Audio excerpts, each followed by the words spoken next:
Everything started with the old world. This time of discovery and wonder ended up being a grave mistake. Despite humanity's attempt at harnessing the song, the world paid dearly for its overuse and mistreatment of this unknown power. As a result, people and their nations began to drown in a cataclysmic event known as the tides. These drownings mark a separation in Deepwoken history where the old world ended and the new world subsequently began. As the player, we partake in the era of the New World. When people reference this new world, it's one that is both physically changed by the warfare and unnatural disasters that popped up during the tides. But what really sets it apart from the old world are its ideas and the factions which now surround the song. If we take a look in the game, we can observe the Etrian Luminants' modern use of the song. Players and NPCs actively use the song for combat with a large arsenal of mantras, bells, reinforced armor, and elemental weapons available to choose from. Right now at least, the song is not being overused or even spammed. Back in the old world's Cataclysm, the song was used for practically everything and resulted in the punishment from the drowned gods. I could be totally wrong about this, but nobody in the game currently talks about the harm of overusing the song.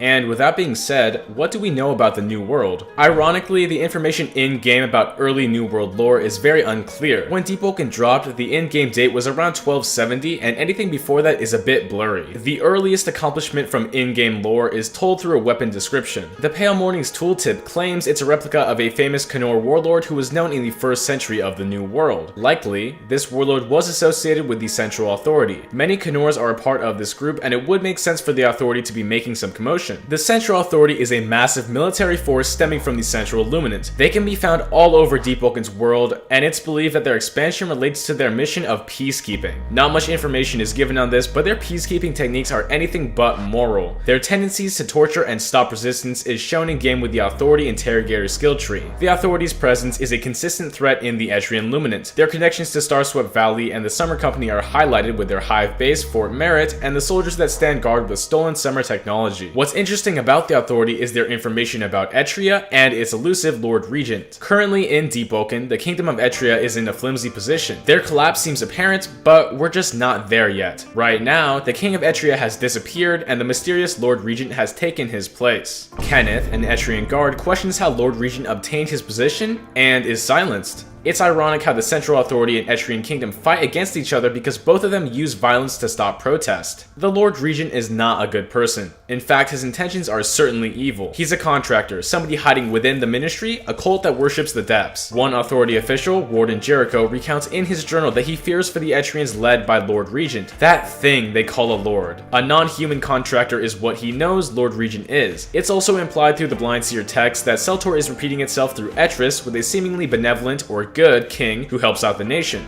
And we all know what happened to Seltor. Lord Regent is not who he seems. Another goal of this lord is obtaining the Forge of Sin from the grasp of Duke Arisia. Well, what is the Forge of Sin? Apparently, it's an artifact from down below and a remnant of the past. Whatever it is, it's definitely not safe. To prove this, Duke Arisia used to be a peaceful and generally sane protector of Arisia, the floating island. His original intentions were positive and his creations protected those on Arisia. He's a powerful scientist that brought life to the stone golems using his bell, but something changed him. After getting his hands on the Forge of Sin, which Lord Regent is not happy about, he went insane. Very similar to Warden Jericho, Duke Arisia wants to prevent another drowning, but his way of doing this is transforming innocent villagers into something of use. It's a morally gray situation, yet his terrible actions work toward a time of peace. A deeper look into the island of Arisia grants us some information about light keepers. Travel between luminants seems to be an effect of light or light magic, which only light keepers can use. In the hidden village, Nimia states her talented friend was taken from her in order to provide for the world. It's a very sad existence where people are used for their materials, but it gives us a bit more insight about the necessary evil Deepwoken focuses on. I think these Lightkeepers are very, very important because without them we could not travel between the Luminants, and right now they're running out of time. Another large group that truly shapes the outcome of the Etrian Luminant is the Hive. At first glance, they're very primitive and non-social creatures, but the more you look, the more they really shine. The entire goal for Hive is growing a tree large enough to rise above the tides and save its people. At the cost of draining life, the Hive can create life. That's why I think most of the Airtel Islands are deserts. If I had to guess, many other factions do not like the Hive because of their selfish actions. In the future, they'll end up hurting the entire Luminant as a whole to support their cause.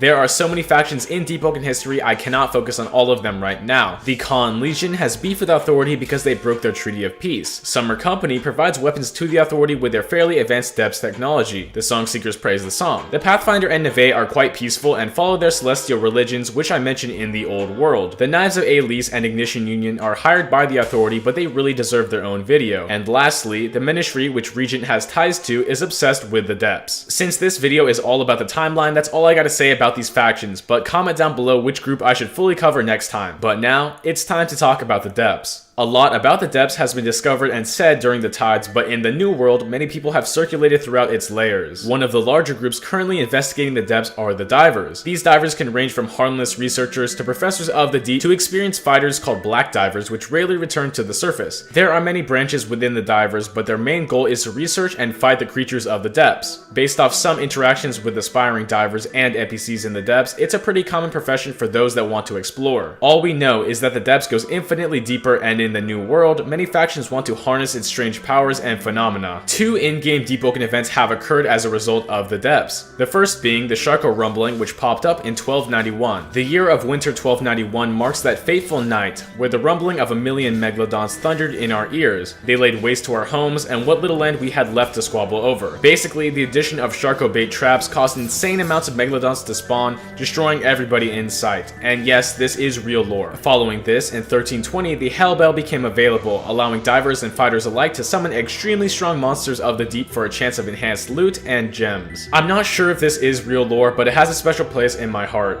So far, Deepwoken's world has been shaped by corruption, suffering, and the hope of discovering something new. Our greed punished us initially, but the surviving humans adapted. The dynamic nature of Deepwoken provides us an enthralling story for us to unravel and experience. I'm sure I missed a few things here and there, and I kept out some details to keep it brief, but that's how I interpreted Deepwoken's timeline up until now. With Layer 2 around the corner, lore will be expanded and even changed, but remember, I'm TheRealPunchee, and I'll always be willing to talk about lore, so let me know. If you want to comment down below your favorite faction or event in Deepwoken lore for me to focus on next, it would be appreciated. Anyway, hopefully this simplifies a bit of the lore and allows for more discussion, but please look into the lore because it's way too deep. And that's all for now, so like and subscribe. Have a good one.